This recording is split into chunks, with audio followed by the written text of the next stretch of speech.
Ayan, good morning mga katropa. Update natin kay Titan mula nung huli nating iblinag. So, eto. Ayan, poging-pogi oh.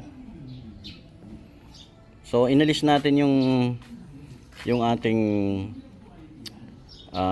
phone holder kasi bibiyahe tayo ng malayo at tag-ulan ngayon. So, pinalitan ko ng waterproof. Ayan. So, ito. Pwede nating ilagay yung phone natin dyan, tapos kahit na ulan pwedeng mag-navigation kasi hindi siya mababasa ng ulan. So ayan, lagyan natin ng inuman, lagayan ng inumin, adjustable, at syempre nilagyan natin ng center stand. Ito DIY lang yung center stand natin kasi nung kinuha natin tong motor na to wala siyang center stand.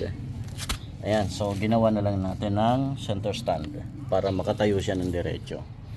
At ang pinakabagong update natin mga katropa is yung ating saddle bag. Ayan. So ito DIY lang to mga katropa. At nilagyan lang natin ng frame. So ito siya. At ito yung pinaka back view. Yan, so meron na tayong dalawang bag dito.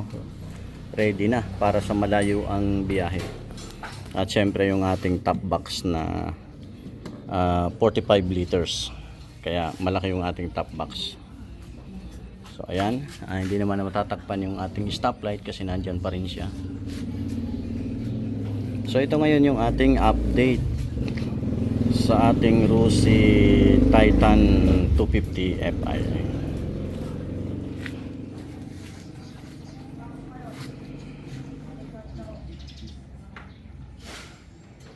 So yun lang. Bye bye. See you on my next vlog.